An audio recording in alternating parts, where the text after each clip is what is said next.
Yayasan Suara Hati Perempuan. Itu kan dari 2015. Jadi kita bikin kegiatan-kegiatan sosial, awareness, mengedukasi masyarakat untuk menghentikan kekerasan terhadap perempuan. Terus gender equality gitu loh. Apalagi ya, fokus kita itu juga mengedukasi perempuan-perempuan supaya bisa menghasilkan pemasukan gitu tanpa harus bergantung dengan orang lain, perbaikan ekonomi gitu. Sejauh ini gimana, Pak? Ya alhamdulillah sih, tapi karena ini lagi masa pandemi, jadi waktu awal-awal pandemi itu kita juga fundraising, pengumpulan dana untuk dibelikan sembako.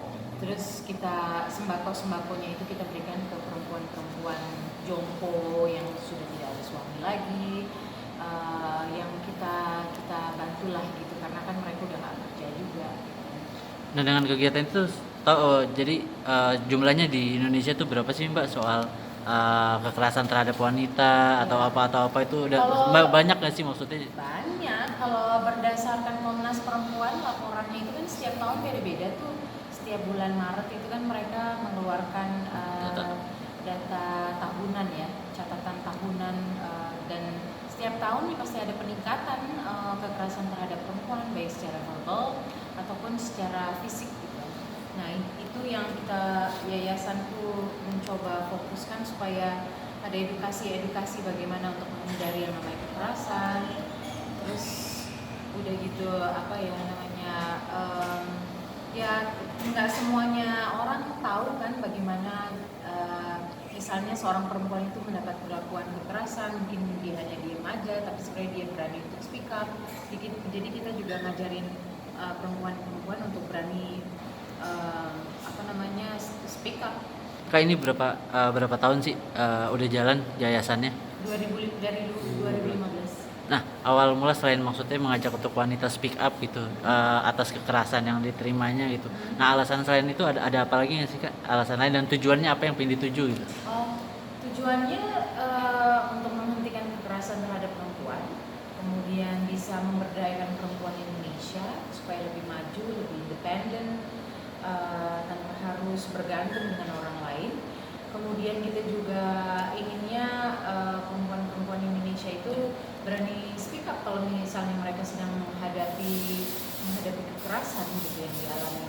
Itu sih tujuannya, nggak ada maksud apa-apa lain, karena kita melihat dari adanya catatan tahunan yang diberikan dari Komnas Perempuan itu setiap tahun selalu ada peningkatan. Nah itu harus dicari kan sebenarnya permasalahannya apa sih gitu loh, kok bisa terus-terusan ada gitu terjadi, dan itu yang melaporkan gitu. Tapi sejauh ini yang Mbak Nova tahu gitu, dasarnya apa sih Kak, maksudnya perempuan menerima kekerasan gitu?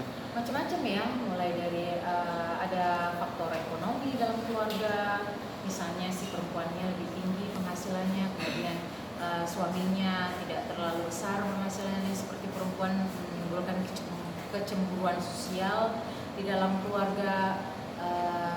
Macam-macam sih faktornya, ada faktor psikologis dari misalnya dari seorang pelakunya itu punya masalah dengan dirinya sendiri, kemudian juga sosial media juga ikut berperan ya untuk terjadinya kekerasan gitu, karena banyak sekali kayak di internet begitu kan, zaman sekarang tuh pelecehan juga banyak gitu terjadi, mulai dari komen-komen misalnya gitu, misalnya posting foto seksi terus dianggapnya udah murahan, padahal kan belum tentu gitu loh.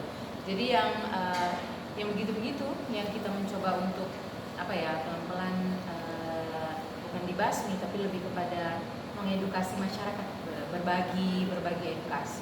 Kak, tapi menurut Kakak nih, selain speak up, langkah yang tepat untuk mengurangi ya, kan kalau menghilangkan kan udah susah, mengurangi untuk kekerasan terhadap wanita seperti apa sih?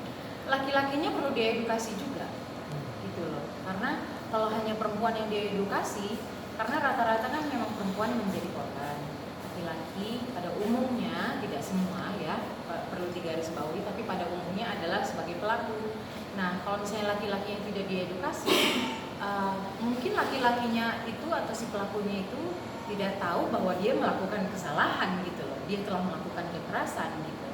Jadi menurut aku tidak hanya perempuan yang perlu diedukasi, tapi laki-laki juga, dan anak-anak juga perlu diedukasi dari sedini mungkin. di setiap seminar, webinar online gitu, aku selalu ngasih tahu bahwa aku mengencourage ya, pengen sekali mengajak Menteri Pendidikan bahwa dimasukin yang namanya pendidikan soal kekerasan terhadap perempuan ataupun laki-laki, terhadap anak. Itu anak-anak penting untuk tahu. Itu sih. Jangan lupa subscribe ya.